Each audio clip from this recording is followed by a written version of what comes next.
la esposa de mi hijo, junto a mi cama de hospital. Me dio el susto de mi vida. Cuando amenazó con desconectarme, no tenía ni idea del abismo al que ella misma se estaba asomando. Porque mientras ella creía que yo iba a morir, yo estaba a punto de darle la lección más grande de su vida. Y esta historia no es solo una pelea por la herencia, es el descubrimiento de una red de traición que jamás podrías haber imaginado. Dediqué cada momento de mi vida a mi familia. Fui maestro durante años, y cuando mi esposa falleció, volqué todo mi amor en mi único hijo, Andrés, y en mi querida nuera, Valeria. Sabía que mi corazón estaba cansado desde hacía años, y ahora, en esta cama de hospital, esperaba ese último momento. Estaba conectado a una unidad de soporte vital. Cada aliento dependía de una máquina. Ella me decía que mi hijo Andrés no podía venir por su intenso trabajo y que solo ella me visitaba. Venía, se sentaba a mi lado, me tomaba la mano con esa sonrisa compasiva de siempre. Confié en ella. Hasta esa noche, cuando Valeria estaba sola en la habitación, se acercó a mi oído. Su voz era helada. Cada palabra se clavaba en mi corazón como un puñal. Escucha, Lucas. Sé que tienes una fortuna considerable. $50 millones en el banco, un BMW X6 y un Tesla Cybertruck. Me dejarás toda esa herencia a mí. O si no, desconectaré la máquina que te mantiene vivo. Se me cortó la respiración. El pánico recorrió mis venas como un veneno. Los monitores empezaron a sonar como locos. Ni una sola palabra podía salir de mi garganta. Valeria me miró con esa sonrisa traicionera, segura de que yo haría lo que decía, y salió de la habitación. Pero había algo que ella olvidaba.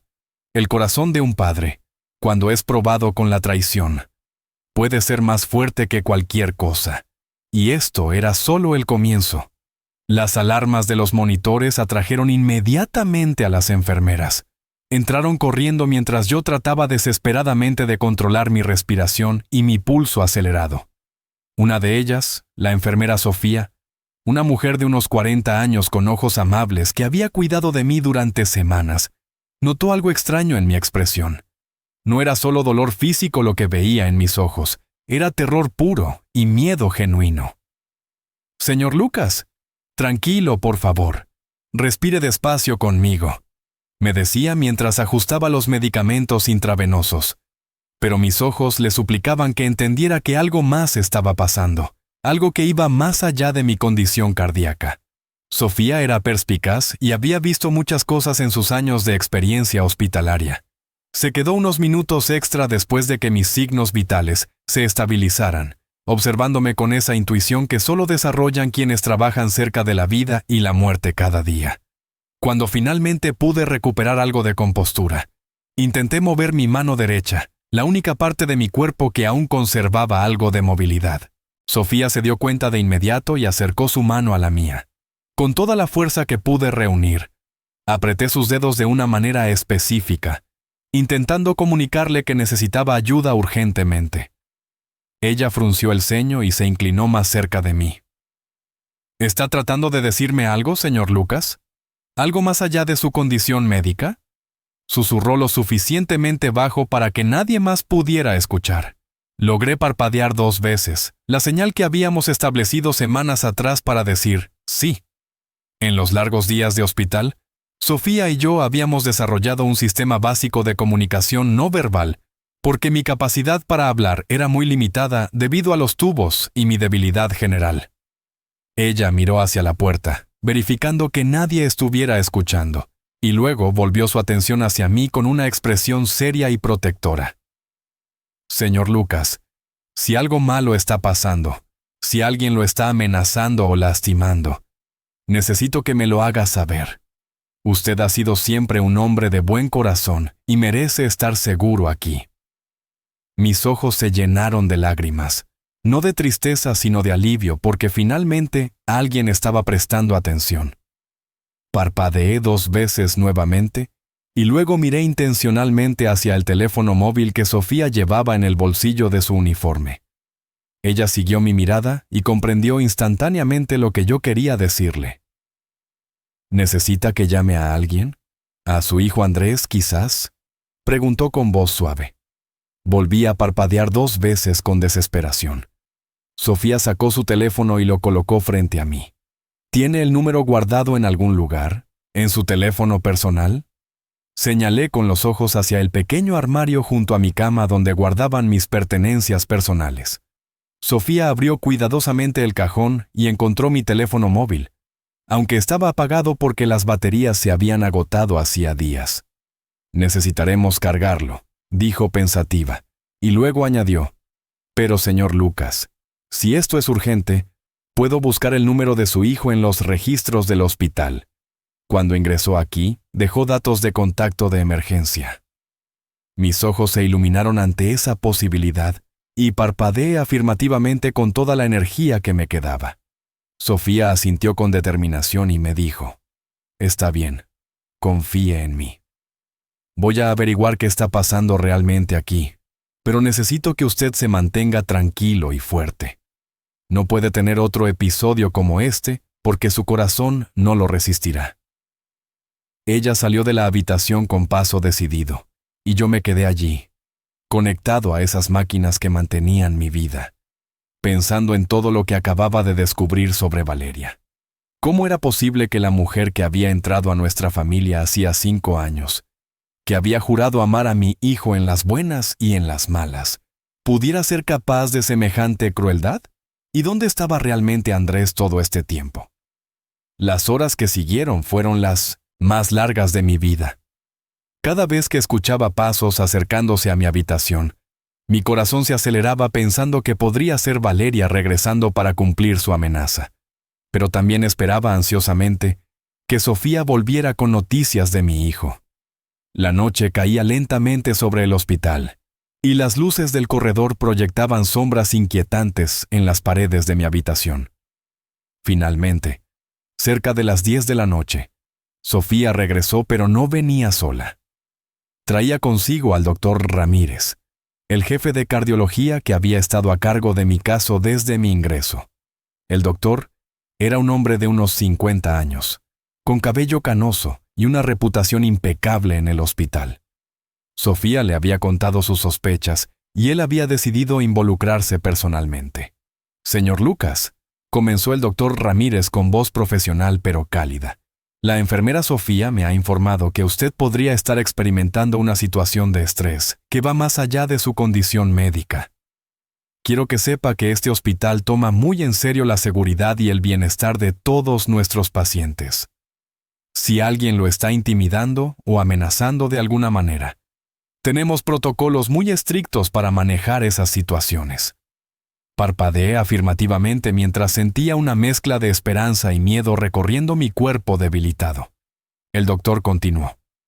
«Hemos intentado contactar a su hijo Andrés en el número que teníamos registrado, pero curiosamente nadie contestó. Sin embargo, dejamos un mensaje urgente solicitando que se comunique con nosotros lo antes posible». Mi corazón se encogió al escuchar esto. ¿Por qué Andrés no contestaba? ¿Realmente estaba tan ocupado con su trabajo como Valeria decía, o había algo más siniestro detrás de su ausencia? Todas estas preguntas daban vueltas en mi mente, mientras el doctor y Sofía intercambiaban miradas preocupadas. «Señor Lucas», intervino Sofía suavemente, «necesitamos que nos ayude a entender qué está pasando. Voy a hacerle algunas preguntas y usted responderá con nuestro sistema de parpadeos. 1 parpadeo para no, 2 para sí. ¿Está listo?» Parpadeé 2 veces con determinación. «La persona que lo visitó esta noche, su nuera Valeria, ¿le dijo o hizo algo que lo asustó?», preguntó Sofía directamente. Parpadeé 2 veces con fuerza, sintiendo cómo las lágrimas comenzaban a formarse nuevamente en mis ojos. El doctor Ramírez y Sofía intercambiaron una mirada seria y el doctor anotó algo en su tablet. «Ella lo amenazó de alguna manera», continuó Sofía. 2 parpadeos más, cada uno cargado con el peso de la verdad que estaba tratando de comunicar. «¿Tiene que ver con dinero o herencia?», preguntó ella siguiendo su intuición. Volví a parpadear afirmativamente 2 veces, y vi cómo los ojos de Sofía se abrían con comprensión. El doctor Ramírez se acercó más a mi cama y dijo con voz firme: «Señor Lucas, lo que me está diciendo es extremadamente grave. Si su nuera lo está extorsionando o amenazando, esto no solo es moralmente reprobable, sino también ilegal. Tenemos la obligación de protegerlo y de reportar esta situación a las autoridades correspondientes». Entonces, Sofía hizo la pregunta que más me aterraba responder. «Señor Lucas, ¿ella amenazó con desconectar sus máquinas de soporte vital?».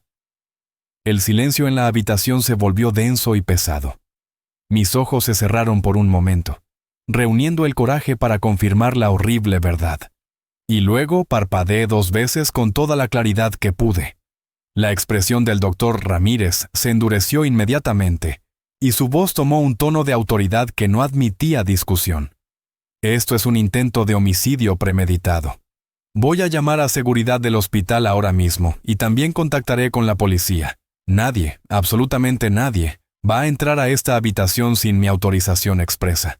Sofía, quiero que pongas a un guardia de seguridad en esta puerta las 24 horas del día». Sofía asintió rápidamente y salió para hacer los arreglos necesarios mientras el doctor continuaba. «Señor Lucas, también voy a ordenar que se instale una cámara de seguridad discreta en su habitación. Si Valeria regresa y vuelve a amenazarlo, tendremos evidencia concreta de sus acciones. Pero más importante aún, necesitamos encontrar a su hijo Andrés y ponerlo al tanto de esta situación inmediatamente». En ese momento sentí una extraña combinación de alivio y angustia. Estaba aliviado porque finalmente alguien me estaba protegiendo y tomando en serio mis señales de auxilio, pero angustiado porque no sabía qué le diría a Andrés cuando finalmente lo encontraran. ¿Cómo le dices a tu hijo que la mujer que ama, la mujer con quien se casó, es capaz de amenazar de muerte a su propio padre por dinero? La noche transcurrió con una tensión palpable en el aire. Sofía regresó después de organizar todo y se quedó en mi habitación más tiempo del que su turno requería, monitoreando cada sonido en el corredor y cada sombra que pasaba frente a la puerta. El guardia de seguridad, un hombre corpulento llamado Miguel, se posicionó estratégicamente donde podía ver tanto mi habitación como el pasillo principal. Alrededor de la medianoche, escuchamos pasos acercándose. Sofía inmediatamente se puso alerta y Miguel se enderezó en su posición. Para mi horror, reconocí esos pasos. Era Valeria regresando. Mi monitor cardíaco comenzó a acelerar sus pitidos y Sofía notó mi reacción inmediata. «Tranquilo, señor Lucas. Ella no puede hacerle daño ahora. Estamos aquí», susurró Sofía mientras colocaba su mano suavemente sobre la mía.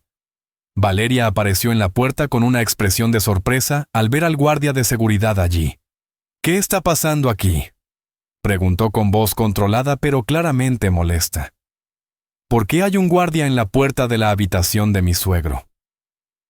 Miguel la miró con expresión neutral y profesional, mientras respondía: «Órdenes del doctor Ramírez, señora. Solo personal médico autorizado puede entrar a esta habitación después de las 8 de la noche». Valeria intentó mantener su compostura, pero pude ver el flash de pánico y rabia que cruzó brevemente por sus ojos. «Pero yo soy su nuera, soy familia. Él no tiene a nadie más», insistió con esa voz melosa que había usado para ganarse mi confianza durante años. Sin embargo, ahora cada palabra que salía de su boca sonaba falsa y calculada para mis oídos. «Lo lamento, señora, pero son las reglas del hospital. Puede regresar mañana durante el horario de visitas regular que comienza a las 9 de la mañana», respondió Miguel sin inmutarse. Sofía salió de la habitación para enfrentar directamente a Valeria y añadió con tono firme: «Además, el señor Lucas necesita descanso absoluto esta noche. Ha tenido varios episodios de arritmia severa y cualquier alteración podría ser peligrosa para su salud». Valeria me miró por encima del hombro de Sofía, y nuestros ojos se encontraron por un breve momento. En esa mirada pude ver que ella sabía que algo había cambiado, que ya no estaba sola y vulnerable como cuando me había amenazado horas antes. Su expresión se endureció ligeramente antes de recuperar esa máscara de preocupación familiar que llevaba también. «Entiendo», dijo finalmente con voz tensa. Regresaré mañana temprano entonces. Espero que mi suegro esté mejor para esa hora. Se dio vuelta para irse, pero luego se detuvo, y agregó sin voltear completamente. Y también espero que mi esposo Andrés pueda venir conmigo. He estado tratando de convencerlo de que tome un día libre de su trabajo para visitar a su padre. Esas palabras resonaron en mi mente durante mucho tiempo después de que ella se marchara. ¿Realmente Andrés sabía lo enferme que yo estaba? ¿O Valeria le había estado mintiendo también a él sobre mi condición? Tantas preguntas y tan pocas respuestas en ese momento. Sofía regresó a mi habitación y cerró la puerta suavemente detrás de ella. Esa mujer es fría como el hielo, comentó en voz baja mientras revisaba mis signos vitales nuevamente. He visto muchas cosas en este hospital, señor Lucas, pero algo en ella no me da buena espina. Su preocupación parece actuada, demasiado perfecta. Parpadeé 2 veces para confirmar sus sospechas, y ella asintió comprensivamente. No se preocupe, vamos a llegar al fondo de esto. El doctor Ramírez ya contactó con un trabajador social del hospital, que se especializa en casos de abuso a pacientes vulnerables. Ella vendrá mañana temprano para hablar con usted y documentar todo lo que ha pasado. Las horas siguientes pasaron lentamente, mientras yo yacía en esa cama, mi mente trabajando incansablemente a pesar del cansancio de mi cuerpo. Pensaba en mi hijo Andrés, en el niño que había criado con tanto amor y dedicación después de la muerte de su madre. Recordaba cómo solíamos ir juntos al parque, cada domingo, cómo le enseñé a andar en bicicleta, cómo lloró en mis brazos cuando su primer amor lo dejó en la universidad. ¿Cómo habíamos llegado a este punto? ¿En qué momento Valeria había entrado en nuestras vidas y había comenzado a tejer esta red de engaños? Recordé el día que Andrés me la presentó, hacía 5 años. Ella era hermosa, encantadora, decía todas las cosas correctas. Me habló de su difícil infancia, de cómo había luchado para salir adelante, y mi corazón paternal se conmovió. Pensé que sería buena para mi hijo, que lo haría feliz. Pero ahora, al recordar esos 5 años, comenzaba a ver patrones que había ignorado antes. Pequeñas cosas que no me habían parecido importantes en su momento, pero que ahora cobraban un nuevo significado siniestro. Como cuando Valeria siempre insistía en saber exactamente cuánto dinero tenía ahorrado, o cómo sugería sutilmente que debería hacer un testamento por si acaso algo pasaba. Incluso la forma en que había convencido a Andrés de que trabajara más horas, de que aceptara ese puesto con tantos viajes que lo mantenían alejado de casa la mayor parte del tiempo. El amanecer llegó finalmente, y con él vino un nuevo día lleno de revelaciones que cambiarían todo para siempre.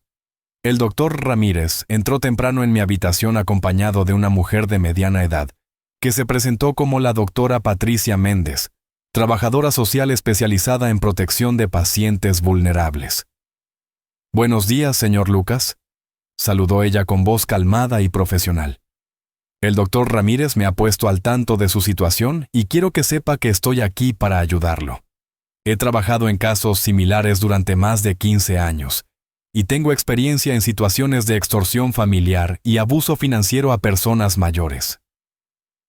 Me sentí reconfortado por su presencia y su obviosa experiencia en estos asuntos. La doctora Méndez sacó una tablet y comenzó a hacerme preguntas metódicas, documentando cada respuesta con nuestro sistema de parpadeos. Quería saber exactamente qué había dicho Valeria, a qué hora, si había habido incidentes previos que yo hubiera ignorado, y detalles específicos sobre mi patrimonio. Mientras respondía a sus preguntas lo mejor que podía en mi estado, el doctor Ramírez recibió una llamada en su teléfono móvil. Su expresión cambió mientras escuchaba a la persona del otro lado y finalmente dijo: «Excelente. Tráigalo directamente aquí a la habitación 304». Colgó y me miró con una mezcla de alivio y preocupación. «Señor Lucas, finalmente logramos contactar a su hijo Andrés. Está en camino al hospital ahora mismo y debería llegar en aproximadamente 20 minutos», anunció el doctor. Mi corazón dio un vuelco en mi pecho. Una mezcla de alegría por ver a mi hijo nuevamente y terror por tener que revelarle la verdad sobre su esposa. Esos 20 minutos se sintieron como una eternidad. La doctora Méndez continuó documentando mi caso mientras yo me preguntaba cómo reaccionaría Andrés. ¿Me creería? ¿O el amor que sentía por Valeria lo cegaría ante la evidencia?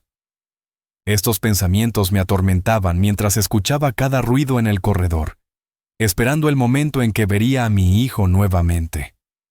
Finalmente escuché su voz en el pasillo, hablando rápidamente con el guardia Miguel. Soy Andrés Morales, el hijo del paciente Lucas Morales. Me llamaron diciendo que era urgente.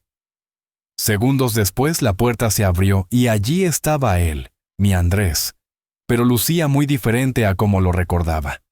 Había perdido peso, su rostro estaba demacrado y tenía ojeras profundas que hablaban de noches sin dormir.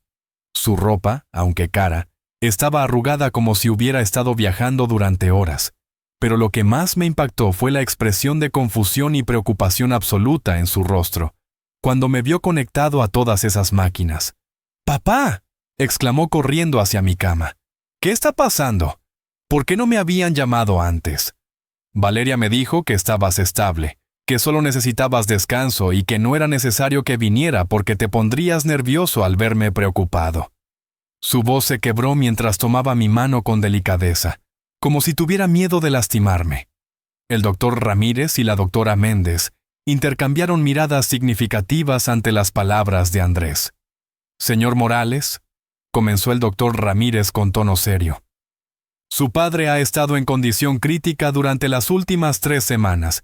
Hemos intentado contactarlo en múltiples ocasiones, pero siempre nos decían que usted estaba de viaje por trabajo y que su esposa Valeria se encargaría de mantenernos informados sobre su disponibilidad. Andrés palideció visiblemente mientras procesaba esta información. ¿3 semanas? Pero Valeria me dijo que papá solo llevaba aquí 5 días y que era solo un chequeo preventivo extendido. Yo he estado en Hong Kong cerrando un contrato importante para la empresa, pero si hubiera sabido que era tan grave. Su voz se fue apagando mientras la realización de que algo estaba terriblemente mal comenzaba a sentarse en su mente. Señor Morales, intervino la doctora Méndez con voz profesional pero compasiva. Necesitamos hablar con usted sobre algunos incidentes muy serios que han ocurrido en las últimas 24 horas que involucran a su esposa y a su padre. Por favor, tome asiento. Esto puede ser muy difícil de escuchar. Andrés se sentó en la silla junto a mi cama sin soltar mi mano. Su rostro mostraba una mezcla de confusión y creciente alarma. La doctora Méndez procedió a explicarle en detalle lo que había sucedido la noche anterior. Cómo Valeria me había amenazado con desconectar mis máquinas de soporte vital si no le dejaba toda mi herencia a ella, y cómo el personal del hospital había intervenido para protegerme. Con cada palabra que la doctora Méndez pronunciaba, veía cómo el rostro de mi hijo pasaba por un espectro completo de emociones. Incredulidad inicial, shock, negación, y finalmente una horrible comprensión de que algo mucho más grande y oscuro estaba sucediendo. Sus ojos se llenaron de lágrimas mientras me miraba buscando confirmación. Parpadeé 2 veces con toda la fuerza que pude, confirmando cada palabra que la doctora Méndez había dicho. Andrés dejó caer su cabeza sobre nuestras manos entrelazadas y comenzó a llorar silenciosamente. Lo siento, papá. Lo siento tanto. No tenía idea. Nunca sospeché que ella pudiera... No pudo terminar la frase. El doctor Ramírez le dio un momento para componerse antes de continuar. Señor Morales, hay algo más que necesita saber. Hemos revisado los registros de llamadas del hospital y descubrimos algo muy perturbador.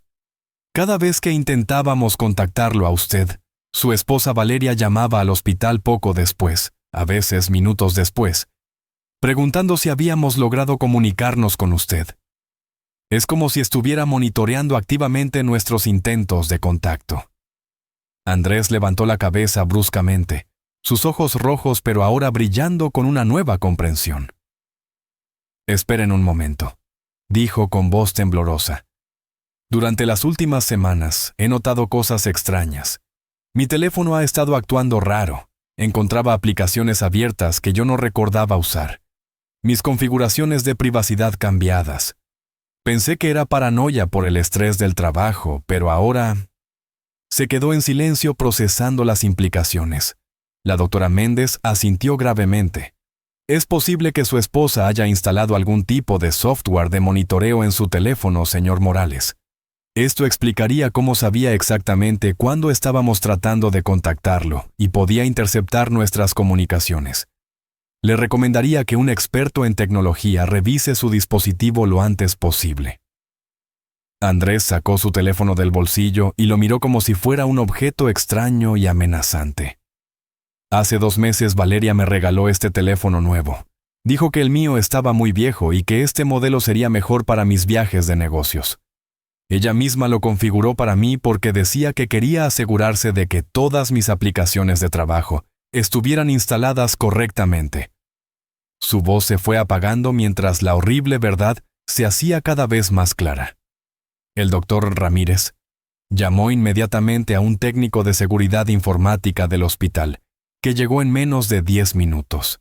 El técnico, un joven llamado Carlos, examinó el teléfono de Andrés con expresión cada vez más seria. «Señor Morales», dijo finalmente, «su dispositivo tiene instalado un software de monitoreo muy sofisticado. Puede rastrear su ubicación en tiempo real, leer todos sus mensajes, escuchar sus llamadas, acceder a Semastintal a su correo electrónico e incluso activar su cámara y micrófono remotamente. Quienquiera que haya instalado esto tenía acceso físico a su teléfono y conocimientos técnicos considerables». El silencio que Donna siguió a esta revelación fue ensordecedor. Andrés se veía completamente devastado, como si el mundo que conocía se estuviera desmoronando a su alrededor. 2 años, murmuró casi para sí mismo. Durante los últimos 2 años, he sentido que Valeria estaba distante, que había algo diferente en nuestra relación. Ella empezó a insistir en que tomara más proyectos internacionales, viajes más largos. Decía que era por nuestro futuro, para poder ahorrar más dinero. La doctora Méndez se inclinó hacia adelante con interés profesional. «Señor Morales, ¿notó algún otro cambio en el comportamiento de su esposa durante ese periodo? Nuevas amistades, horarios inusuales, gastos inexplicables». Andrés pensó por un momento antes de responder. «Ahora que lo mencionas, sí. Hace aproximadamente 2 años Valeria comenzó a ir regularmente a un gimnasio nuevo, uno bastante exclusivo en el centro de la ciudad. Volvía a casa muy tarde, a veces casi a medianoche, diciendo que se quedaba conversando con sus nuevas amigas después de las clases. Y también empezó a recibir entregas de paquetes que decía que eran ropa o cosméticos, pero nunca me mostraba lo que compraba. Mientras Andrés hablaba, yo sentía una creciente sensación de náusea en mi estómago, aunque no solo por mi condición física. Algo en la forma en que describía estos cambios me hacía pensar que había algo más oscuro detrás de todo esto, algo que iba más allá de simple avaricia por mi herencia. Traté de llamar la atención de Sofía, quien había estado observando todo desde una esquina de la habitación. Ella se acercó inmediatamente y preguntó: «Señor Lucas, ¿quiere decirnos algo?». Parpadeé 2 veces y luego moví mis ojos hacia la doctora Méndez, indicando que quería comunicarme con ella. La doctora se acercó con su tablet lista para documentar lo que yo quisiera decir. «Voy a hacerle preguntas específicas, señor Lucas, y usted responderá con nuestros parpadeos», dijo ella metódicamente. «¿Cree usted que hay más personas involucradas en esto además de Valeria?». Parpadeé 2 veces con énfasis. Andrés se incorporó bruscamente en su silla, su expresión mostrando una mezcla de horror y anticipación. «Valeria tiene un cómplice», continuó la doctora Méndez. «2 parpadeos más. ¿Es alguien que usted conoce o ha visto?». Parpadeé una vez para indicar no, pero luego 2 veces para indicar que sabía algo al respecto.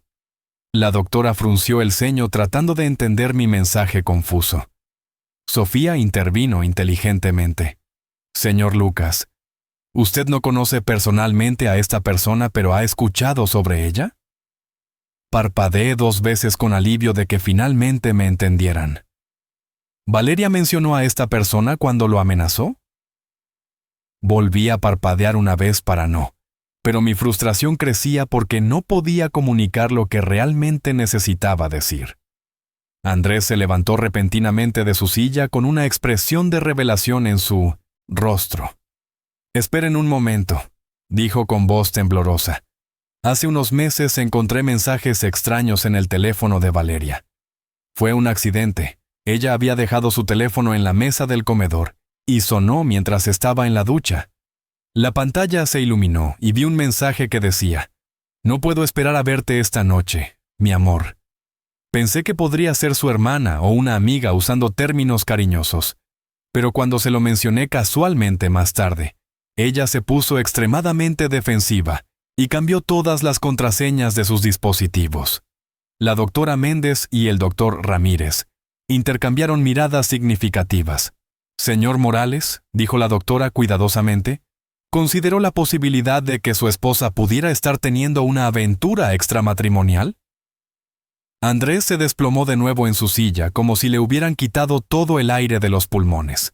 No quería creerlo, admitió con voz quebrada. Convencí a mí mismo de que estaba siendo paranoico, que el estrés del trabajo me estaba afectando. Pero hubo otras señales que ignoré deliberadamente porque no quería enfrentar la verdad. El perfume diferente en su ropa, las llamadas que terminaba abruptamente cuando yo entraba a la habitación, los fines de semana que decía que iba a visitar a su familia, pero cuando llamé a su madre para saludar, ella no sabía nada sobre esas visitas. Yo parpadeé 2 veces frenéticamente, tratando de comunicarle que sus sospechas eran correctas. Andrés me miró y las lágrimas comenzaron a correr por sus mejillas nuevamente. «¿Es verdad, papá? Valeria me ha estado engañando todo este tiempo». Parpadeé 2 veces con toda la claridad que pude, sintiendo mi propio corazón romperse por el dolor de mi hijo. La doctora Méndez tomó el control de la situación con profesionalismo admirable. «Señor Morales, entiendo que esto es extremadamente doloroso, pero necesitamos enfocarnos en los hechos y en proteger a su padre ahora mismo. Si su esposa está involucrada con otra persona, es posible que esa persona también esté implicada en el plan de extorsión contra su padre.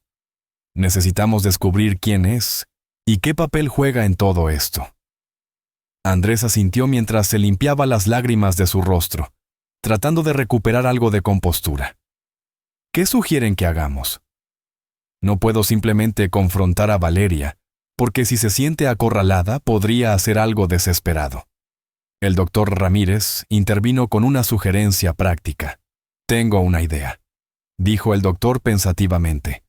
«Señor Morales, Valeria no sabe que usted está aquí ahora mismo, ni que su padre nos ha informado sobre sus amenazas. Ella cree que todavía está en control de la situación. Sugiero que use esto a su favor. Actúe con normalidad, no le dé ninguna indicación de que sospecha algo. Y mientras tanto trabajaremos con las autoridades para reunir evidencia sólida contra ella».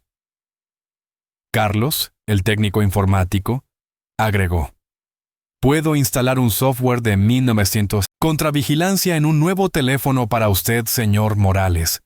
Uno que parezca idéntico al que tiene ahora, pero que en realidad nos permitirá rastrear cualquier intento de Valeria de monitorearlo. También podríamos usar su teléfono actual como carnada, dejando que ella piense que todavía tiene acceso a toda su información, mientras nosotros controlamos qué información ve». La doctora Méndez estuvo de acuerdo con este enfoque. Además, recomiendo que contactemos con un detective privado que se especialice en casos de infidelidad y fraude financiero. Necesitamos identificar al cómplice de Valeria, documentar sus actividades y establecer un patrón de comportamiento que podamos presentar ante un tribunal si es necesario. Mientras ellos discutían estrategias, yo observaba a mi hijo con mi corazón partido en pedazos. Había pasado de ser un hombre exitoso y seguro de sí mismo a alguien quebrado y traicionado en cuestión de horas. Pero también veía algo más en sus ojos, una determinación creciente, una chispa de la fuerza que yo sabía que llevaba dentro porque era mi hijo.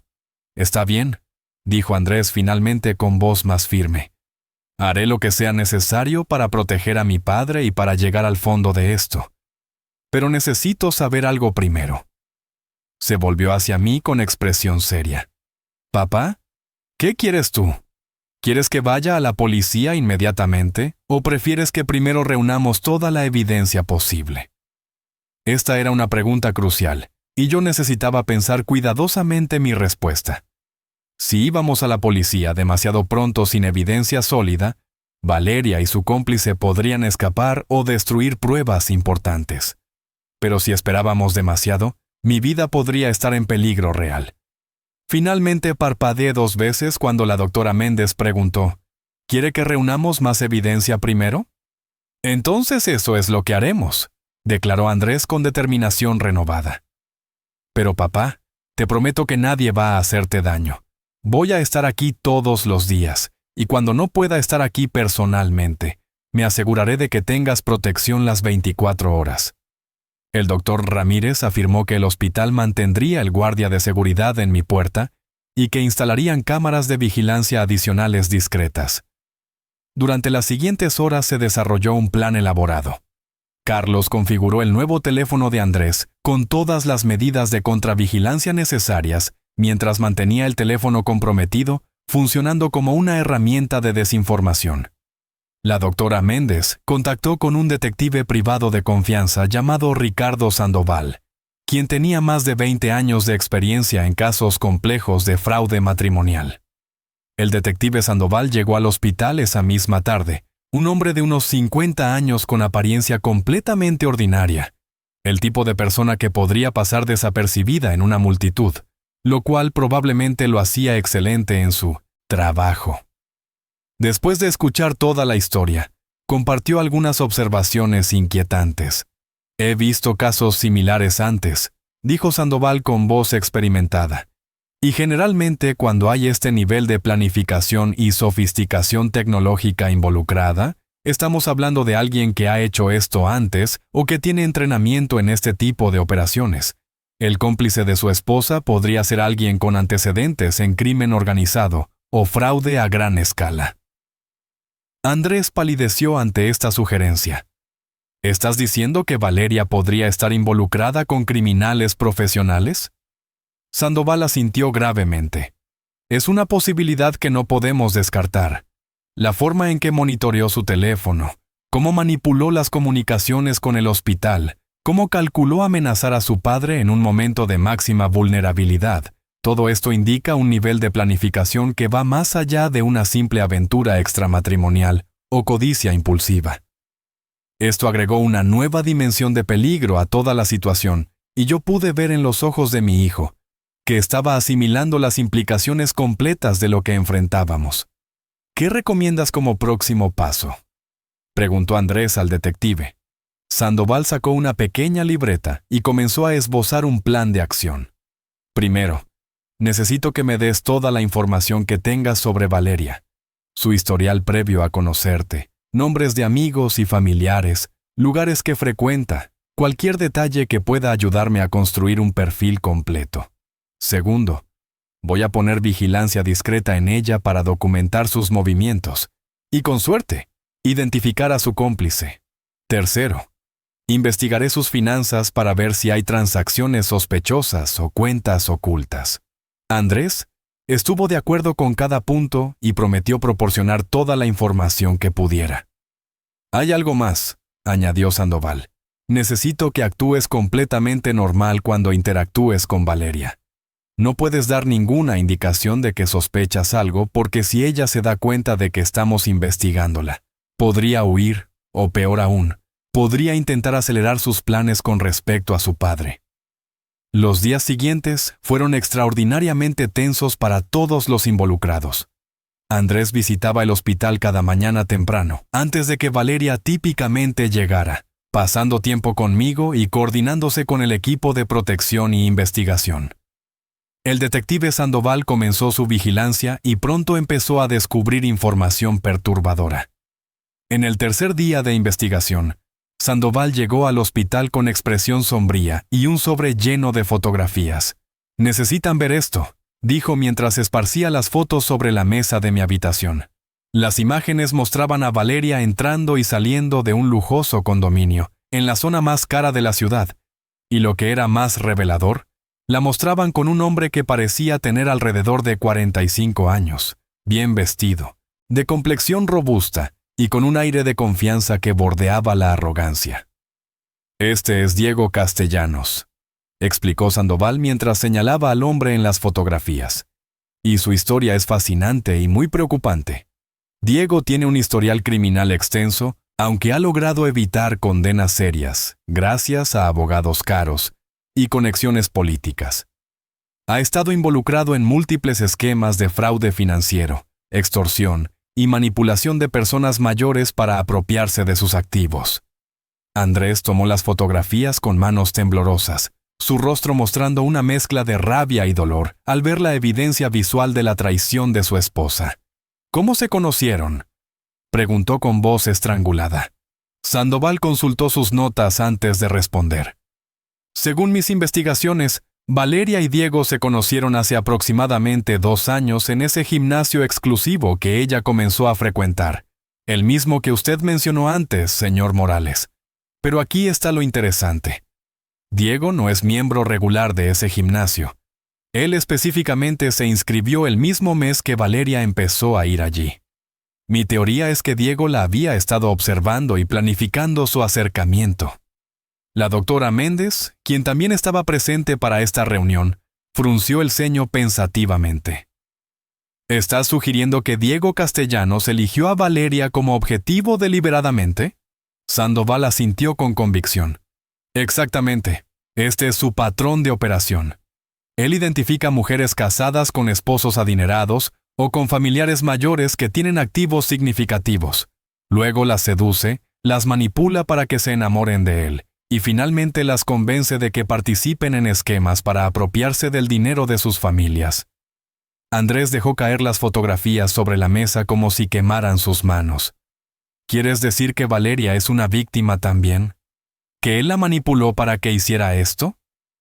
Había una nota de esperanza desesperada en su voz, como si quisiera creer que la mujer que amaba no era completamente responsable de estas acciones horribles. Pero Sandoval sacudió la cabeza con expresión seria. «Eso es lo que pensé inicialmente, señor Morales. Pero mi investigación adicional reveló algo diferente. Valeria no es una víctima inocente aquí. Descubrí que ella tiene su propio historial oscuro que ocultó cuando los conoció a ustedes. Antes de casarse con usted, estuvo involucrada en un caso similar con otro hombre mayor, que murió en circunstancias sospechosas, dejándole una suma considerable de dinero a ella». El silencio que siguió a esta revelación fue absoluto y aterrador. Yo sentí como si mi corazón, ya débil y enfermo, pudiera detenerse en cualquier momento del shock puro. Mi nuera, la mujer en quien había confiado, quien había compartido comidas en mi mesa, quien me había llamado papá con aparente afecto, era una criminal experimentada, posiblemente incluso una asesina. ¿Estás diciendo que Valeria podría haber matado a alguien antes?, preguntó Andrés con voz apenas audible. Sandoval abrió otra carpeta y sacó documentos oficiales. El caso nunca se probó definitivamente. El hombre, un empresario jubilado de 72 años llamado Eduardo Ramírez, murió oficialmente de un ataque cardíaco mientras estaba hospitalizado. Valeria era su novia en ese momento y heredó $2 millones según su testamento que, curiosamente, había sido cambiado solo 2 semanas antes de su muerte. Las autoridades investigaron porque la hija de Eduardo sospechaba algo malo, pero no pudieron encontrar evidencia concluyente de juego sucio. El médico forense dictaminó que fue un ataque cardíaco natural, dado su historial previo de problemas cardíacos. Pero la hija de Eduardo contrató un investigador privado, quien descubrió algunas inconsistencias preocupantes, incluyendo el hecho de que Valeria había estado sola con Eduardo en su habitación del hospital justo antes de su muerte y que los monitores cardíacos mostraron una interrupción breve de energía durante ese tiempo. El doctor Ramírez, quien había estado escuchando todo esto con creciente alarma, intervino inmediatamente. Eso es exactamente lo que ella amenazó con hacer con el señor Lucas, desconectar sus máquinas de soporte vital.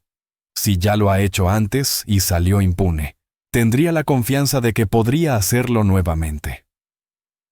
La habitación se llenó de una tensión palpable, mientras todos procesaban las implicaciones de esto. Andrés se levantó abruptamente y caminó hacia la ventana, su espalda tensa mientras miraba hacia afuera sin ver realmente nada. «¿Cómo pude ser tan ciego?», murmuró, más para sí mismo que para el resto de nosotros. Todos los signos estaban ahí, todas las señales de advertencia, pero yo las ignoré porque la amaba, porque quería creer que había encontrado a alguien especial. Caminé hacia él con determinación y coloqué una mano en su hombro. No, espera. No podía caminar. Estaba conectado a máquinas. Maldije mi condición física que me impedía consolar a mi hijo en su momento de angustia. Sofía, quien había estado observando silenciosamente, se acercó a Andrés y le habló con voz gentil pero firme. «Señor Morales, usted no es responsable de las acciones criminales de su esposa. Personas como Valeria y Diego son expertos en manipulación y engaño.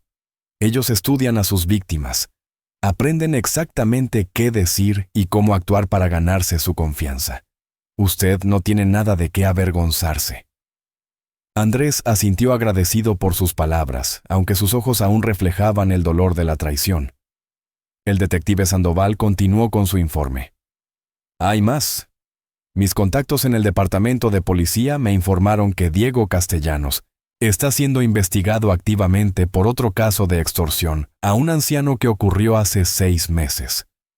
La víctima en ese caso era un hombre de 80 años cuya nuera, curiosamente, también era la novia de Diego. El patrón es idéntico. La nuera amenazó al anciano para que cambiara su testamento, pero en ese caso el hombre murió antes de que pudieran acumular evidencia suficiente. La doctora Méndez tomó notas meticulosamente mientras Sandoval presentaba cada nuevo detalle. «Esto va mucho más allá de un simple caso de extorsión familiar», observó ella con tono profesional. «Estamos hablando de un patrón criminal sistemático que involucra múltiples víctimas durante varios años. Necesitamos contactar a la policía inmediatamente y compartir toda esta información con ellos». Pero Andrés levantó una mano para detenerla. «Esperen un momento. Si vamos a la policía ahora, Valeria y Diego podrían alarmarse y escapar antes de que tengamos suficiente evidencia para asegurar condenas. Además, mi padre todavía está vulnerable aquí. Necesitamos un plan que no solo los atrape, sino que también garantice la seguridad de papá». Sandoval asintió apreciativamente ante el pensamiento estratégico de Andrés. «Tiene razón. Aquí está lo que propongo. Tengo un contacto en la División de Crímenes Financieros de la policía, un detective llamado Martínez que es discreto y efectivo. Puedo compartir nuestra información con él extraoficialmente, y él puede empezar a construir un caso mientras nosotros continuamos recolectando evidencia. Mientras tanto, necesitamos tender una trampa para Valeria y Diego que los incrimine definitivamente». El doctor Ramírez sugirió: «¿Qué tal si hacemos creer a Valeria que el señor Lucas está dispuesto a cambiar su testamento como ella exigió? Podríamos decirle que él quiere verla en privado para discutir los detalles, pero en realidad toda la conversación sería grabada y documentada». Esta idea capturó la atención de todos inmediatamente. «Es una buena estrategia», concordó Sandoval. «Pero necesitamos ser muy cuidadosos en cómo la ejecutamos para que sea admisible legalmente. En este estado, podemos grabar conversaciones con el consentimiento de al menos una de las partes involucradas, que en este caso sería el señor Lucas. Pero la trampa debe ser creíble para que Valeria no sospeche nada». Andrés se volvió hacia mí con expresión determinada. «Papá, sé que esto te pondría en una posición muy incómoda y potencialmente peligrosa, tener que enfrentar a Valeria cara a cara nuevamente después de lo que te hizo. ¿Estarías dispuesto a hacer esto si pudiéramos garantizar tu seguridad?» Yo no dudé ni un segundo y parpadeé 2 veces con toda la convicción que pude expresar. La determinación en la habitación era palpable, mientras todos comenzamos a planificar los detalles de nuestra operación. Carlos, el técnico informático, sugirió instalar múltiples cámaras ocultas y micrófonos de alta calidad en mi habitación para capturar cada palabra y gesto. El doctor Ramírez coordinó con la administración del hospital para asegurar que tendríamos personal de seguridad posicionado estratégicamente, pero fuera de vista. Durante los siguientes 2 días, mientras preparábamos la trampa, Sandoval continuó su vigilancia sobre Valeria y Diego.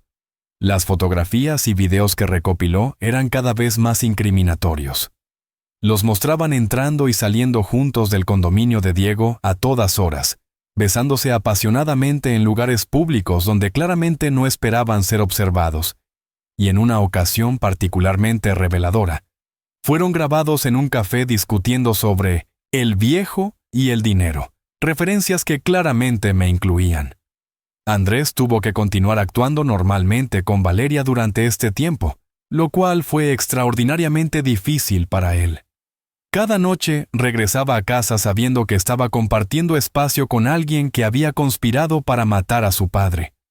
Me contó que observaba cada pequeña expresión de ella, cada palabra que pronunciaba, buscando señales de la mujer en quien había creído estar casado, pero solo veía a una extraña con el rostro de Valeria. Una noche, 3 días después de que comenzara la investigación, Valeria hizo un movimiento que aceleró todos nuestros planes. Andrés me contó que ella había llegado a casa inusualmente temprano y había parecido nerviosa y agitada.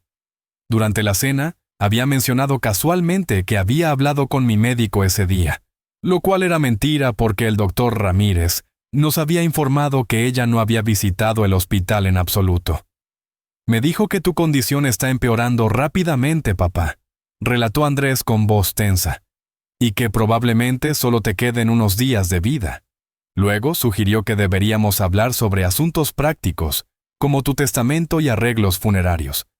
Cuando le dije que prefería no hablar de eso todavía, se molestó mucho y comenzó a insistir en que era irresponsable no estar preparado.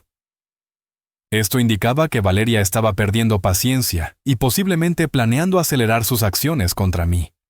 Sandoval estuvo de acuerdo en que necesitábamos actuar rápido. «Es hora de tender nuestra trampa», declaró con determinación. «Señor Morales, mañana cuando Valeria visite el hospital, el doctor Ramírez le dirá que su padre ha solicitado verla en privado porque quiere discutir su testamento. Esto le dará la oportunidad perfecta para intentar presionarlo nuevamente, y esta vez tendremos cada segundo documentado». La mañana siguiente amaneció con una tensión que podía sentirse físicamente en el aire. El equipo técnico llegó temprano para realizar las verificaciones finales de todos los equipos de grabación ocultos en mi habitación. Había 5 cámaras diferentes posicionadas en ángulos que capturarían cada movimiento y 3 micrófonos de alta sensibilidad que grabarían cada susurro. Todo estaba conectado a un sistema de grabación remota en una habitación cercana donde estarían Andrés, Sandoval, el detective Martínez de la policía, la doctora Méndez y el doctor Ramírez, monitoreando todo en tiempo real. El detective Martínez, un hombre de unos 40 años con aspecto serio y profesional, había llegado la noche anterior para revisar toda la evidencia que habíamos recopilado hasta el momento. Quedó impresionado por la meticulosidad de nuestra investigación y confirmó que lo que teníamos hasta ahora era suficiente para iniciar una investigación oficial, pero concordó en que obtener una confesión directa de Valeria sería la prueba más contundente. «Señor Lucas», me dijo Martínez con voz respetuosa esa mañana mientras repasábamos el plan final, «lo que van a hacer hoy requiere un coraje extraordinario. Valeria es una persona peligrosa y desesperada, y personas así pueden ser impredecibles cuando se sienten acorraladas. Pero quiero que sepa que tendremos personal de seguridad justo afuera de su puerta en todo momento, listos para intervenir en segundos si es necesario». Yo parpadeé 2 veces para indicar que entendía y que estaba listo. La verdad era que sentía una mezcla compleja de emociones. Miedo ciertamente, porque estaba a punto de enfrentar a alguien que había amenazado mi vida, pero también una extraña sensación de determinación y poder. Por primera vez desde que había caído enfermo, sentía que estaba tomando control de mi situación en lugar de ser simplemente una víctima pasiva. A las 10 de la mañana, Valeria llegó al hospital como era su costumbre. El doctor Ramírez la interceptó en el corredor antes de que pudiera entrar a mi habitación. Desde mi cama, yo no podía escuchar su conversación, pero Andrés me relató después lo que había sucedido. El doctor le había dicho que yo había tenido una mejoría temporal en mi condición, y que había solicitado específicamente hablar con ella en privado sobre asuntos importantes. ¿Está lo suficientemente fuerte para tener una conversación?, había preguntado Valeria con lo que parecía ser genuina preocupación en su voz. ¿Qué actriz tan consumada era? El doctor Ramírez le aseguró que yo estaba estable, pero que la conversación debía ser breve para no cansarme demasiado. También le mencionó que el personal médico se mantendría cerca en caso de que mi condición se deteriorara. Minutos después, la puerta de mi habitación se abrió y Valeria entró con esa sonrisa dulce y compasiva que había perfeccionado tan bien. Llevaba un vestido azul claro que la hacía lucir inocente y maternal, y en sus manos traía un ramo pequeño de flores. «Hola, papá Lucas», dijo con voz suave mientras colocaba las flores en el jarrón junto a mi cama. «El doctor me dijo que querías hablar conmigo. Me alegra tanto que estés sintiéndote un poco mejor hoy». Se sentó en la silla junto a mi cama y tomó mi mano con gentileza, pero yo podía sentir la tensión en su toque, como si estuviera conteniendo algo. Sus ojos escanearon rápidamente la habitación, probablemente verificando que estuviéramos realmente solos como el doctor le había asegurado. Lo que ella no sabía era que 5 cámaras la estaban observando desde ángulos ocultos, y 3 micrófonos estaban capturando cada respiración. «¿Papá?», comenzó después de un momento, su voz adoptando un tono más serio. «He estado pensando mucho en nuestra conversación de la otra noche. Sé que te asusté y lo siento mucho. No era mi intención hacerte sentir amenazado». Sus palabras sonaban ensayadas, como si hubiera practicado este discurso múltiples veces. «Pero necesitas entender que lo que dije venía de un lugar de preocupación genuina por el futuro». Yo la observé silenciosamente, incapaz de responder verbalmente, pero dejando que mis ojos transmitieran lo que pensaba de sus mentiras. Ella malinterpretó mi silencio como aquiescencia y continuó con más confianza. «Andrés y yo hemos hablado mucho sobre lo que pasará después de que... Bueno, después de que ya no estés con nosotros. Y la verdad, papá, es que tu hijo no es bueno manejando dinero. Él es brillante en su trabajo, sí, pero cuando se trata de finanzas personales y decisiones de inversión, francamente es un desastre». Esta era una mentira flagrante porque Andrés siempre había sido muy responsable financieramente. Algo que yo sabía bien, porque había sido yo quien le enseñó la importancia del ahorro y la planificación financiera desde que era joven. Valeria estaba construyendo una narrativa falsa para justificar por qué yo debería dejarle la herencia a ella en lugar de a mi propio hijo. «Si le dejas todo a Andrés directamente», continuó Valeria mientras apretaba mi mano con más fuerza, «probablemente lo perderá en malas inversiones, o lo gastará impulsivamente. Pero si me nombras a mí como la beneficiaria principal, yo podré administrar el dinero sabiamente y asegurarme de que tanto Andrés como yo estemos cuidados por el resto de nuestras vidas. Es la decisión más lógica, papá. Seguramente puedes ver eso». Parpadeé deliberadamente 2 veces, la señal que habíamos acordado para indicar que quería que ella pensara que estaba de acuerdo con su plan. Valeria lo interpretó como asentimiento y su rostro se iluminó con una sonrisa que no alcanzaba sus ojos. «Sabía que lo entenderías, papá. Eres un hombre inteligente. Ahora he traído algunos documentos que preparé con un abogado amigo mío. Solo necesitas firmarlos o hacer una marca si no puedes escribir tu nombre completo». Sacó de su bolso un sobre grueso y extrajo varios documentos legales que desplegó sobre la mesa auxiliar junto a mi cama. Los revisó rápidamente mientras explicaba. «Este es un nuevo testamento que reemplaza cualquier documento previo que hayas hecho. Nombra a tu hijo Andrés como beneficiario de una pequeña suma, digamos $500,000, que es más que suficiente para darle un buen comienzo. El resto de tu patrimonio, incluyendo los 50 millones en el banco, el BMW X6, el Tesla Cybertruck y tus propiedades, pasarán directamente a mi nombre». Mis ojos se abrieron con shock genuino al escuchar las cifras y detalles específicos.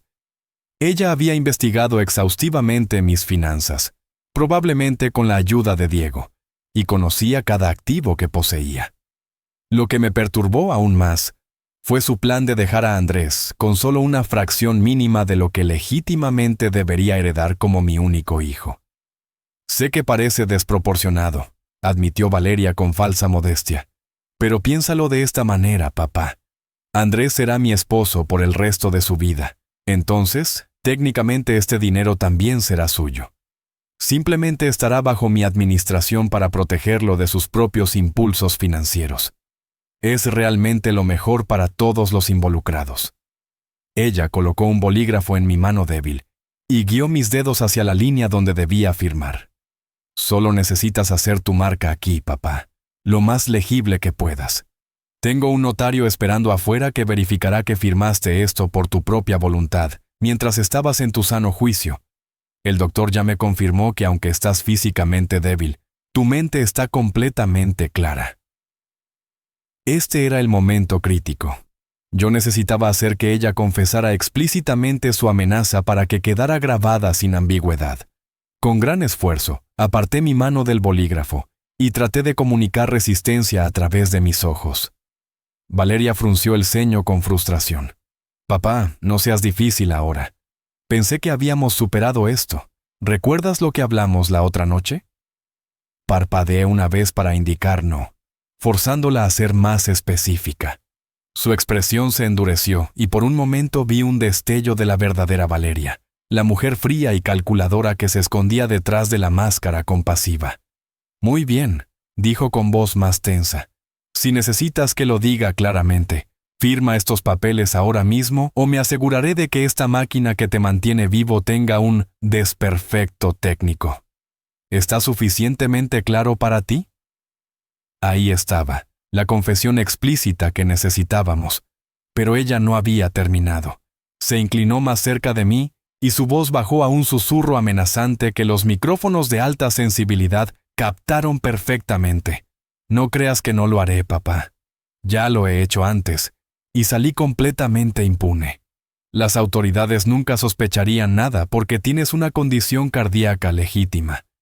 Sería fácil hacer que parezca una muerte natural. Mi corazón latía aceleradamente, parcialmente por miedo, pero mayormente por la certeza de que habíamos conseguido exactamente lo que necesitábamos. Valeria interpretó mi expresión de shock como capitulación y volvió a colocar el bolígrafo en mi mano. Esa es la actitud correcta, papá. Simplemente firma los papeles y todo esto terminará. Podrás irte en paz sabiendo que hiciste lo correcto para tu familia. En ese momento la puerta de la habitación se abrió abruptamente. Valeria se sobresaltó y dejó caer el bolígrafo mientras el detective Martínez entraba con su placa de policía visible, seguido inmediatamente por 2 oficiales uniformados, Andrés, el doctor Ramírez y Sandoval. La expresión de Valeria pasó del shock a la comprensión y finalmente al pánico en cuestión de segundos. Valeria Morales, anunció el detective Martínez con voz autoritaria. Está bajo arresto por intento de extorsión, amenaza de homicidio e intento de fraude. Tiene derecho a permanecer en silencio. Cualquier cosa que diga puede y será usada en su contra en un tribunal de justicia. Mientras Martínez continuaba leyendo sus derechos, los oficiales se acercaron a Valeria para esposarla. «¡Esto es un error!», gritó ella histéricamente mientras intentaba resistirse. «No he hecho nada malo. Solo estaba tratando de ayudar a mi suegro con su planificación patrimonial. Andrés, diles que esto es ridículo». Se volvió hacia mi hijo con ojos suplicantes, pero Andrés la miraba con una expresión de disgusto y dolor, que hizo que ella finalmente comprendiera que él lo sabía todo. «No, Valeria», dijo Andrés con voz quebrada pero firme. «Esto no es un error. Sé todo sobre ti y Diego, sobre Eduardo Ramírez, sobre tu plan de matar a mi padre para robar su dinero. Tenemos evidencia de todo, cada mentira, cada amenaza, cada momento que pensaste que eras tan inteligente y que todos éramos demasiado estúpidos para darte cuenta». El color drenó completamente del rostro de Valeria, y por primera vez desde que la conocía, la vi completamente desprovista de su máscara de compostura. «Diego», Susurró como si acabara de darse cuenta de las ramificaciones completas de su captura. Necesito hablar con Diego. Martínez sonrió fríamente mientras respondía. Oh, no se preocupe por el señor Castellanos. Tenemos un equipo arrestándolo en este preciso momento en su condominio. Hemos estado coordinando esto muy cuidadosamente. Mientras los oficiales sacaban a Valeria esposada de mi habitación, sus gritos de protesta y negación resonaban por los pasillos del hospital. Otros pacientes y personal médico observaban con ojos abiertos mientras ella era escoltada hacia el elevador. El detective Martínez se quedó atrás para hablar con nosotros sobre los próximos pasos del caso. «Señor Lucas, señor Morales», comenzó Martínez con expresión seria pero satisfecha. «Lo que logramos aquí hoy fue extraordinario. La confesión de Valeria quedó grabada perfectamente y es inadmisiblemente incriminatoria.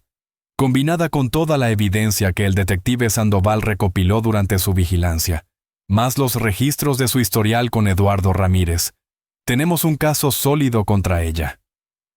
Andrés se desplomó en la silla junto a mi cama, su cuerpo finalmente liberando toda la tensión acumulada durante esos días de investigación secreta y actuación cuidadosa. ¿Es realmente el final?, preguntó con voz exhausta. ¿Ya no puede hacerle daño a mi padre? Martínez asintió con convicción. Valeria va a enfrentar múltiples cargos graves que llevan sentencias de prisión considerables. Pero hay algo más que necesito informarles, continuó el detective mientras sacaba su teléfono y revisaba algunos mensajes recientes. El equipo que arrestó a Diego Castellanos encontró evidencia extremadamente perturbadora en su condominio. Tenía archivos completos sobre docenas de víctimas potenciales, incluyendo información detallada sobre sus finanzas, rutinas diarias y vulnerabilidades. El doctor Ramírez frunció el ceño preocupado. ¿Está diciendo que había más personas además del señor Lucas y ese tal Eduardo Ramírez que mencionaron? Martínez asintió gravemente. Creemos que Diego y Valeria son parte de una red criminal más grande que se especializa en extorsionar y defraudar a personas mayores vulnerables. Diego parece ser el cerebro de la operación, mientras que recluta mujeres como Valeria para que se casen o se involucren sentimentalmente con hombres que tienen familiares ancianos ricos. Esto era incluso peor de lo que habíamos imaginado. Valeria no era simplemente una esposa codiciosa que había cedido a la tentación. Era una criminal profesional que participaba activamente en una organización dedicada a explotar a los más vulnerables de la sociedad. Sandoval agregó información adicional que había descubierto. En el apartamento de Diego, encontramos también evidencia de que él y Valeria planeaban huir del país una vez que obtuvieran el dinero del señor Lucas. Tenían pasaportes falsos preparados y reservas de vuelo a varios países que no tienen tratados de extradición con los Estados Unidos. La doctora Méndez, quien había estado documentando meticulosamente todo el proceso para su propio reporte profesional, intervino. Señor Lucas, lo que usted hizo al aceptar participar en esta operación no solo salvó su propia vida, sino que probablemente salvó las vidas de futuras víctimas también. Gracias a su valentía, una red criminal peligrosa ha sido desmantelada. Yo parpadeé para agradecer sus palabras, sintiendo una mezcla de alivio y agotamiento. Andrés tomó mi mano suavemente y por primera vez en días, vi algo parecido a la paz en sus ojos. Papá, siento mucho todo lo que has tenido que pasar por mi culpa. Si hubiera sido más observador, si hubiera hecho más preguntas sobre Valeria antes de casarme con ella. Su voz se quebró con emoción, y lágrimas comenzaron a rodar por sus mejillas. Yo deseaba desesperadamente poder hablar, poder decirle que nada de esto era su culpa, que él también había sido víctima de engaños elaborados y manipulaciones expertas. Con toda la fuerza que pude reunir, apreté su mano en un intento de transmitir mi amor y perdón. Sofía, quien había estado observando desde la puerta, se acercó con pañuelos para Andrés y palabras de consuelo. Su padre está orgulloso de usted, señor Morales, dijo Sofía suavemente. Puedo verlo en sus ojos cada vez que lo mira. Lo que hicieron juntos estos últimos días padre e hijo trabajando en equipo para combatir el mal. Eso es algo especial y hermoso en medio de tanta oscuridad. Andrés asintió agradecido mientras se limpiaba las lágrimas y trataba de recuperar la compostura. El detective Martínez continuó explicando el proceso legal que seguiría. Valeria y Diego serán procesados formalmente en las próximas 48 horas. Dado el peso de la evidencia en su contra y la gravedad de los cargos, es muy probable que ambos sean mantenidos en custodia sin fianza hasta el juicio. También estamos trabajando con la oficina del fiscal de distrito para reabrir el caso de Eduardo Ramírez, a la luz de esta nueva información. Sandoval agregó: Y respecto a sus finanzas, señor Lucas, hemos asegurado que todos sus activos estén protegidos. Valeria no logró obtener acceso a ninguno de sus cuentas o propiedades. Todo permanece intacto y bajo su control. También recomendaría que cambie todas sus contraseñas y códigos de seguridad por precaución, aunque no creemos que ella haya tenido acceso directo a esa información. Durante las siguientes horas, mientras el equipo completaba sus reportes y coordinaba con otras agencias, yo finalmente pude descansar verdaderamente por primera vez desde aquella terrible noche, cuando Valeria me había amenazado. Andrés se quedó a mi lado durante todo ese día, rehusando irse incluso cuando las enfermeras le sugirieron que fuera a casa a descansar. No, papá, insistió cuando traté de comunicarle con mis ojos que estaría bien solo. Ya he estado lejos de ti demasiado tiempo por culpa de sus mentiras. No voy a dejarte solo otra vez. Esa noche dormimos los dos en mi habitación del hospital. Yo en mi cama médica y Andrés en un sillón reclinable que el personal amablemente trajo para él. Era la primera noche en semanas que ambos dormíamos con paz genuina en nuestros corazones. 2 meses después del drama en el hospital, mi salud había mejorado notablemente. Los doctores creían que gran parte de mi deterioro había sido causado por el estrés de las amenazas de Valeria. Sin esa ansiedad, mi cuerpo respondía mejor a los tratamientos. Aunque débil, había recuperado movilidad y parcialmente mi voz. El juicio contra Valeria y Diego se convirtió en un caso de alto perfil. La fiscalía presentó evidencia contundente. Nuestras grabaciones, la investigación de Sandoval, análisis forenses del caso de Eduardo Ramírez y testimonios de otras víctimas. Resultó que Diego había operado este esquema durante casi una década, victimizando al menos a 15 personas mayores, 3 de las cuales murieron en circunstancias sospechosas. Testifiqué en el juicio, algo que me aterraba pero estaba determinado a hacer. Andrés me acompañó en mi silla de ruedas. Con voz débil pero clara, narré aquella noche terrible. Ella se inclinó cerca de mi oído y me dijo que si no le dejaba toda mi herencia, desconectaría las máquinas que me mantenían vivo. Dijo que lo había hecho antes y que nadie la había atrapado. El silencio en la sala era absoluto. El jurado escuchaba con rostros serios, varios mirando a Valeria con disgusto. Los defensores argumentaron que Valeria había sido manipulada por Diego, pero la evidencia de su participación activa en múltiples casos destruyó esa defensa. Diego intentó negociar declarándose culpable a cambio de testificar contra Valeria, pero la fiscalía rechazó el acuerdo porque tenían evidencia suficiente para condenar a ambos. El veredicto llegó tras solo 3 horas de deliberación. Culpable en todos los cargos. Andrés, detrás de mí, colocó su mano en mi hombro temblando de alivio. 2 semanas después pronunciaron las sentencias.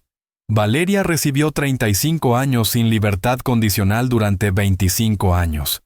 Diego recibió 42 años como organizador principal. El juez habló con pasión. Ustedes se aprovecharon de las personas más vulnerables, quienes merecían ser cuidadas en sus años finales. Los vieron como objetivos para explotar. Esta corte no tiene compasión para personas como ustedes. Después del juicio comenzamos la sanación. Andrés vendió la casa compartida con Valeria y se mudó a un apartamento más pequeño. Asistió a terapia para procesar la traición. Yo fui dado de alta después de 4 meses. Andrés insistió en que me mudara con él y contrató una enfermera llamada Rosa, quien me cuidaba con genuino cariño. Las mañanas se convirtieron en nuestro tiempo especial. Desayunábamos juntos en el balcón, hablando sobre el pasado pero más frecuentemente sobre el futuro. «Papá», me dijo Andrés 6 meses después del juicio, «ese dinero casi destruyó nuestra familia. He decidido que cuando llegue el momento, dones la mayor parte de tu patrimonio a causas benéficas. Tal vez crear una fundación para proteger a personas mayores de abuso financiero. Tu dinero podría hacer tanto bien en el mundo». Mis ojos se llenaron de lágrimas de orgullo. «Estoy muy orgulloso de ti», logré decir. Establecimos la Fundación Lucas Morales para la protección de personas mayores, con triple misión: proveer recursos legales gratuitos, financiar investigaciones especializadas y crear programas educativos. Sandoval fue contratado como director de seguridad. La doctora Méndez se unió a la junta directiva. Sofía, la enfermera que notó algo estaba mal, aceptó coordinar alcance hospitalario. Durante los siguientes años, la fundación ayudó a docenas de víctimas. Cada caso resuelto se sentía como victoria y redención. Andrés y yo desarrollamos una relación más profunda que nunca. El trauma nos había destrozado, pero nos dio la oportunidad de reconstruir algo más fuerte.